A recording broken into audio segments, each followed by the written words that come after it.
You have people in your life that you admire and respect, that you're fans of, people that you look to for advice or information, people that you feel like you can rely on. I think we all do. But what happens when we find out that that person's opinions may be through a lens that we don't agree with? That some of the things they're saying may be only partial truths to prove a point, or there may be a financial incentive. What do we do when we find out that our heroes are really just human? Hey guys, welcome back to Old Guy Talks Money. I'm going to give you the backstory of this video, but before I do, I want to say thanks for watching. If you're enjoying the content, please hit that like and subscribe. It will help me grow the channel. So backstory on this. I can't tell you that I'm a huge fanboy, okay? But there are people that I admire. There are people that I respect, especially as it relates to financial things. But let me give you some examples, kind of what prompted this. Several weeks ago, I have a financial YouTuber that I follow, relatively small channel. He's bigger than mine, but relatively small. He's probably sub 10,000 subscribers, but I felt like his content was good. We kind of had similar backstories. You know, he's early retired, so forth and so on. Well, I was watching him and I noticed that just about every video for a period of time contained certain financial software. And he was talking, extolling the benefits of the software. Now, to be fair, I think the software is pretty good. I do. I'd considered buying it. I may still buy it. But my point was, after about the third or fourth video, I was like, why are we always using this software? And then I found out he had an affiliate link where if you bought the software through his link, he was going to get commission off of it. I don't think there's anything inherently wrong with that, but it bothered me because all of a sudden I'm wondering, am I really getting the true story, the true picture, or is it a financial incentive? And I just don't watch the videos anymore. I'm not telling you that that's all he does. I'm just saying that when someone's out there touting the benefits of something and they're going to get something out of it, it makes me question their motives. Y'all, I'm a small channel. No one has come to me and says, we'll give you X dollars if you'll talk about our product. No one has offered me an affiliate deal. I hope they never do. Because in my opinion, the benefit of what I'm doing is giving y'all another voice to listen to. And if I can say I don't take affiliate, I don't do affiliate links and I don't take sponsorship deals, y'all may say my information is bad and that I don't know what I'm talking about, but at least it is just my opinion. Okay, so that was one thing that happened. Second thing, y'all don't know this about me. Maybe you can tell in the background, I have game controllers. I am a big gamer, have been all my life. I grew up with consoles and PC gaming. And honestly, I'd rather spend my time gaming than watching TV. It's just what I like. Well, obviously, there are content creators out there that I follow to see what they think about games. You're going to spend $70 for a game. You kind of want to have some idea of what you're going to expect going into it. And unfortunately, in the game world, just like our real world, there's politics and everything. So I was watching this guy that I really admire. He's over 1 million subscribers. And watching his content for years, he was reviewing a controversial game because of the politics. And I wanted to see his take on it. And as I watched it, I just felt like he soft-sold, the critical issues. He just glossed over them. And that's fine. But they were there. It's been talked about. It wasn't like it was a secret. He just ignored it. But it was just like, oh, well, this is here, and just on and on. To the point that when we got to the end of the game, the end of the review, he said he gave it a 9 out of 10. Now, guys, a 9 out of 10 is a pretty good game, and there's a whole lot of controversy in this. And he admitted the problems he had with the game from a technical standpoint. And I'm thinking, you just gave this game a 9 out of 10 with all this and all the stuff that's going on in it. You just didn't address it. And basically what you said was that the people that don't like this are just ignorant and they don't know what they're talking about. You fast forward and I watch another review and he does the same type thing. And what I've come to find out is that he has a left-leaning bias. I don't care that you have a bias. There's right-wing bias, left-wing bias, center bias. Everybody has a bias. But acknowledge that about yourself, and rather try to convince somebody that they're wrong for feeling some way, at least acknowledge it. It really has bothered me to the point that I won't watch his content anymore because I can't trust his opinion.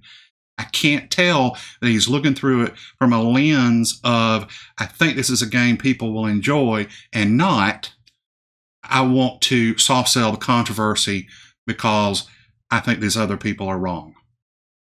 All right, so lastly, and this was the kicker. This is the one that just pushed me over the edge and said, I'm going to talk about this. So, love him or hate him, we all know who Dave Ramsey is. I've known about Dave Ramsey probably 20, 30 years. I can remember listening to him, going places at night on the radio, AM radio. I can't tell you that I agree with Dave Ramsey on everything. I don't. I don't agree with his position on credit card debt. I don't always agree with his position on mortgage debt. I don't agree with his position about rental properties. I don't agree with his position about paying off all your personal debt before you put money in a 401k, even if that means giving up a match. Guys, if my company's going to give me a 5% match and I don't avail myself of it, guess what? I'm getting 5% less compensation. I understand the importance of being out of debt, but I don't agree with it.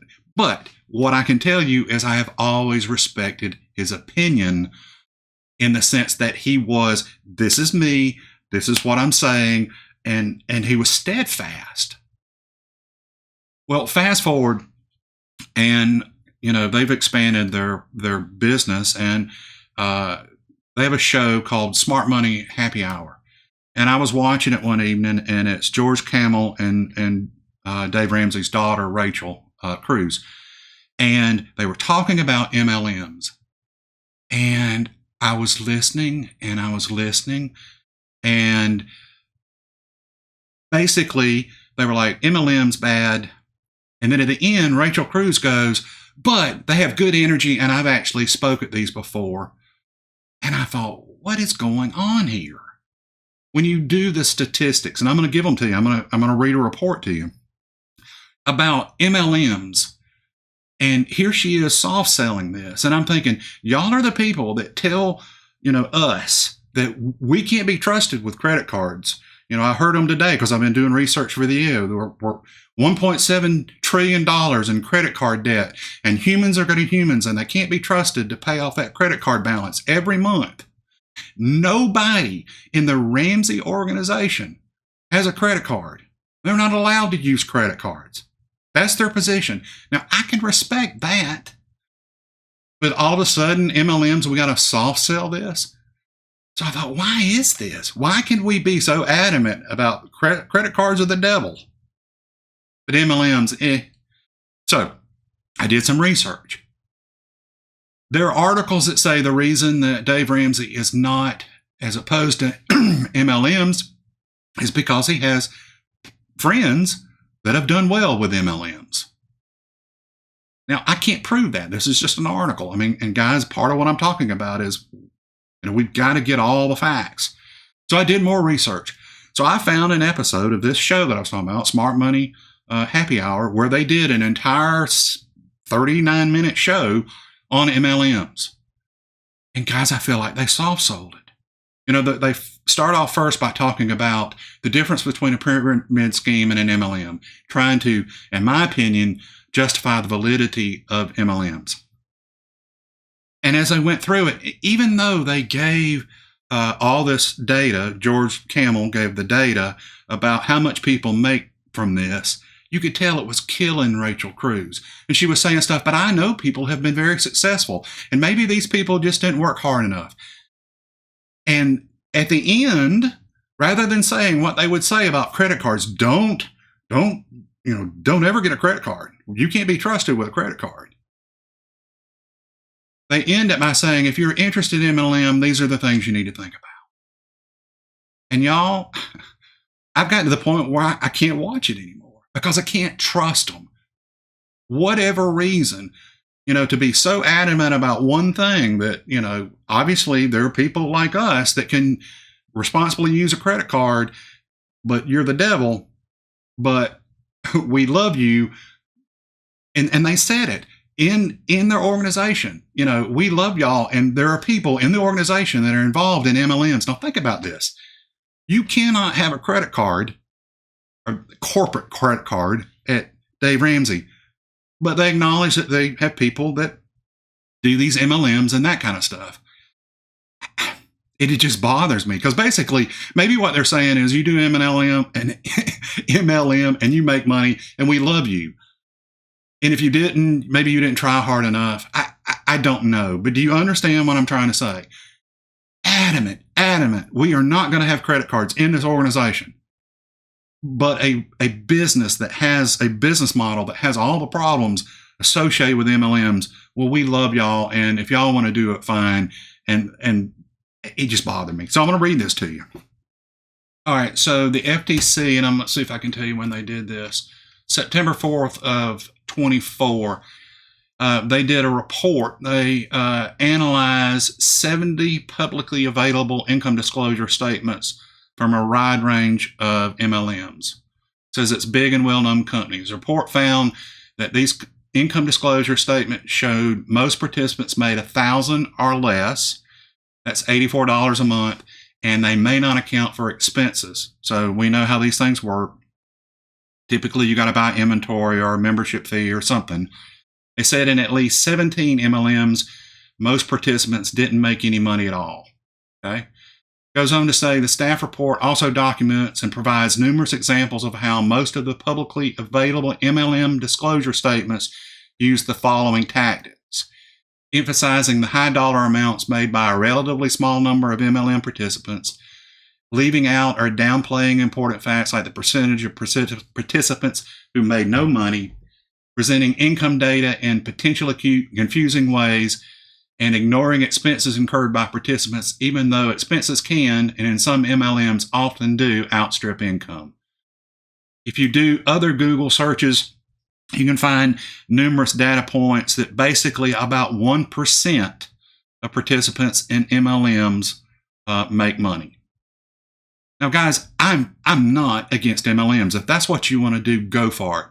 But I hope you understand my point is we've got a guy that is all about financial well-being. He has adamant positions on certain things. And then all of a sudden, this one issue, they've got a blind spot for. And it bothers me. Again, that's what I like about YouTube is you can go out and listen to various people, gather the data, and make your own informed decision. And so what I want to wrap up with this is to encourage us all, and now more than ever, to exercise critical thinking. Okay? So what do I mean? What are the steps? How would I approach this? I kind of gave you the first one. Gather as much information as you can. Look below the surface. Jeez, I can't talk. Look below the surface. Think about potential bias. But guys, we've got to get out of the echo chambers. In today's world, the internet is so sophisticated about sending you the things that you engage in. So before long, all you see is the same information over and over again from the same sources. We have got to get beyond that. We've got to step outside the echo chamber. The other thing is we need to analyze their opinions. In other words, are they consistent across all scenarios? And I want you to think about something. To me, love him or hate him. And I'm on the fence whether I love Dave Ramsey or not. I mean, I admire what he's done. I think he's helped a ton of people. I don't like how dogmatic he is. That's fair. But he's been consistent in his messaging until this one thing. And to me, it is inconsistent with his messaging, which I think causes a problem. We've got to evaluate the evidence. How many times do you hear a soundbite that is taken out of context?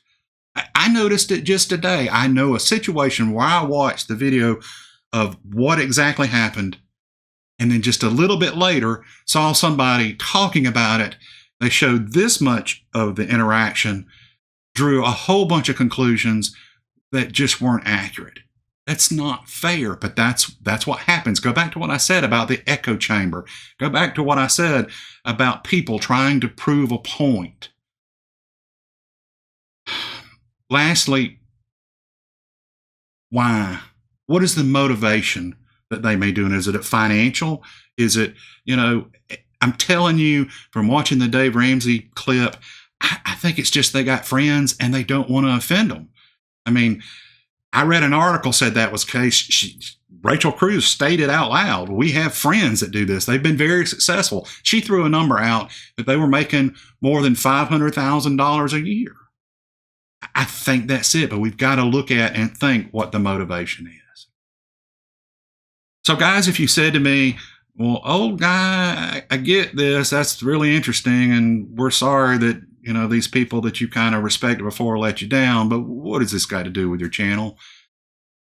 I think what I wanted to do was kind of tie it in to say, guys, we've got to pay attention to who we listen to. Listen to a bunch of people. I'm not telling you that I know everything. I'm not telling you to listen to just me. I'm trying to tell you, listen to me and listen to this person and listen to this person. Get as much information as you can. Question the things that don't make sense. Do your own research.